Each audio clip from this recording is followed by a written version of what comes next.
आज मी तुमच्यासोबत खुसखुशीत चटपटीत टेस्टी असे आलू पराठ्याची रेसिपी शेअर करणार आहे, जे बनवताना तुम्हाला काहीही प्रॉब्लेम येणार नाही. म्हणजे काय होतं, आपण जेव्हा पराठा लाटतो ना, तेव्हा सुकं पीठ जे आहे खूप लावावं लागतं आणि पोळपाट लाटणीला चिकटतात. तर असं न करता आपण एक ट्रिक वापरणार आहोत, ज्यामुळे आपण एकदम पातळ आणि मस्त खुसखुशीत असे हे पराठे बनवणार आहोत, जे जबरदस्त टेस्टी आणि कोणालाही सहज जमतील.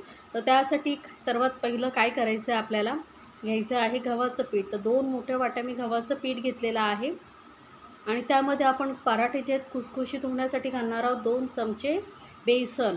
बेसनमुळे पराठे खुसखुशीत होतात आणि जेव्हा आपण लाटतो ना, तेव्हा छान असं त्याला लवचिकपणा येतो. त्यामुळे 2 चमचे घालायचे. त्यानंतर घालूया चवीनुसार मीठ. म्हणजे 1 कपाला 1 चमचा या पद्धतीने आपण घालायचं आहे बेसन. आता हे सर्व मिक्स करून घेऊया व्यवस्थित. मीठ घातल्यानंतर आता काय करायचं आहे, आपल्याला यामध्ये थोडंसं पाणी घालून थोडंसं असं घट्टसर असा गोळा मळून घ्यायचा आहे आपल्याला. पराठे बघा बनवताना खूप प्रॉब्लेम येतात. ते लाटताना खूप फाटतात, सगळीकडे चिटकत राहतात. त्यामुळे या पद्धतीने जर तुम्ही पराठे बनवलात, तर एकदम परफेक्ट पराठे होतील. आता हे पीठ आपलं बघा मळून झालेलं आहे. थोडं घट्टसरच मळलेलं आहे. एकदम पातळ मळायचं नाही बरं का. आता याला थोडंसं तेल लावून आपण परत मळून घेऊया. पीठ जेवढं चांगलं मळाल ना, तेवढंच पिठाला एक लवचिकपणा येतो आणि आपले पराठे जे आहेत फाटत नाही लाटताना. आता हे पीठ आपलं तेल लावून मळून झालेलं आहे. याला असंच ओल्या कपड्याने किंवा सुक्या कपड्याने झाकून साईडला ठेवून देऊया. तोपर्यंत आपण या आतलं जे स्टफिंग आहे ते बनवून घेऊया, बटाट्याचा मसाला. तर त्यासाठी इथे मी 5 मध्यम आकाराचे बटाटे घेतले आहेत, वजनाने अर्धा किलो म्हणू शकता. आता हे बटाटे आपल्याला किसूनच वापरायचे आहेत बरं का. बटाटे किसून घेतल्यामुळे काय होतं, याच्यामध्ये ना छोटे-छोटे गुठळा वगैरे राहत नाही. म्हणजे काय होतं, आपण जेव्हा पराठा लाटतो तेव्हा ते फाटत नाही, म्हणून किसूनच घ्यायचं आहे बटाटा. आता बटाटे आपले किसून झालेले आहेत. आपल्याला एक ठेचा बनवून घ्यायचा आहे. त्यासाठी 7-8 लसणाच्या पाकळ्या घेतलेल्या आहेत, 1 इंच आल्याचे तुकडे करून घेतलेले आहेत आणि हिरव्या मिरच्या इथे मी 4 घेतलेल्या आहेत. आता तुम्हाला तिखट किती हवं आहे त्यानुसार हिरवी मिरचीचं प्रमाण जे आहे तुम्ही कमी जास्त करू शकता. मिरच्या तोडून घातल्यामुळे वाटायला सोपं पडतं. तर पाणी न घालता आपल्याला याला जाडसर असं वाटून घ्यायचं आहे आणि अजिबात लक्षात ठेवा घालायचं नाही आहे. तर हे बघा जाडसर असं वाटून घेतलेलं आहे. आता काय करायचं, याला मी ना एका तडका पॅनमध्ये फोडणी देऊन घेणार आहे. म्हणजे आपला जो पराठा आहे जबरदस्त टेस्टी होतो. तडका पॅनमध्ये मी 2 चमचे तेल घेतलेलं आहे. यामध्येच ना एक मध्यम आकाराचा कांदा एकदम बारीक चिरून घातलेला आहे बरं का. जेवढा होईल तेवढा बारीक चिरून घ्यायचा. कांद्यामुळे पराठ्याला टेस्ट छान येते. आणि इथे मी आलं लसूण पेस्ट आपण जी बनवलेली आहे ती यामध्ये परतून घेणार आहे.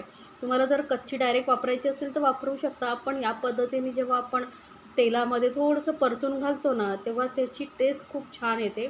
आता थोडासा कांदा परतून घ्यायचा आहे, जास्त लालसर वगैरे करायचं नाही आपल्याला. थोडा मऊ झाला बस एवढाच. आणि आता यामध्ये हे आलं, लसूण, हिरवी मिरचीचा ठेचा आपण घालून घेतलेला आहे. 1 मिनिटभर चांगलं याला परतून घ्यायचं आहे.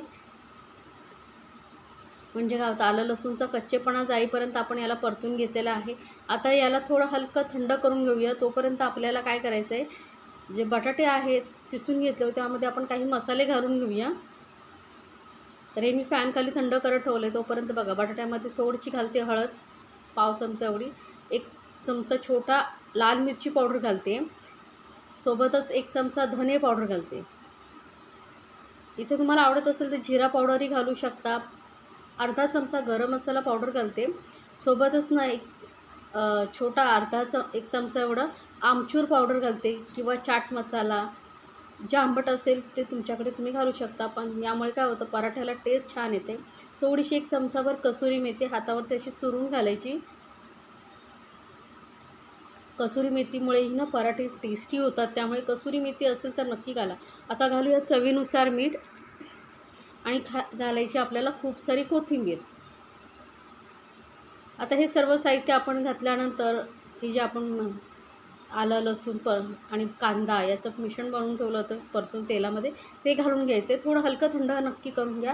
म्हणजे काय होईल, गरम गरम घातलं ना तर जेव्हा आपण याचा पराठा बनवू तेव्हा मग ते पराठ्यांना ओलसरपणा येतो. त्यामुळे थंड करूनच घालायचं आहे. आता हे सर्व साहित्य मस्त हाताने असं मस्त एकजीव करून घ्यायचं आहे आपल्याला. म्हणजे बटाटा आणि आपण जे मसाले वगैरे घातले ते मस्त एकजीव झाले ना की टेस्ट चांगली येते पराठ्याला. त्यामुळेच बटाटा किसूनच वापरायचं आहे, लक्षात ठेवा. आता हे सर्व मिश्रण आपण मस्त एकजीव करून घेतलेले आहे. तर स्टफिंग आपलं तयार झालेलं आहे.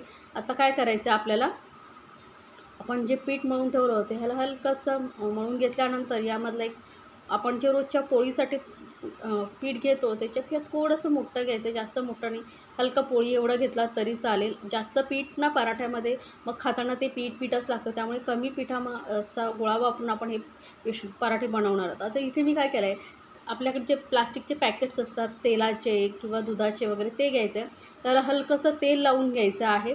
सुकं पीठ न लावता आपण आज हा पराठा लाटणार आहोत, तर ह्या पिठाच्या गोळ्याला हलकंसं तेल लावून घेते मी आणि याला थोडं मोठंसं पुरी एवढं लाटून घेणार आहोत आणि यामध्ये आपण जे स्टफिंग बनवलं आहे ते भरून घेणार आहोत.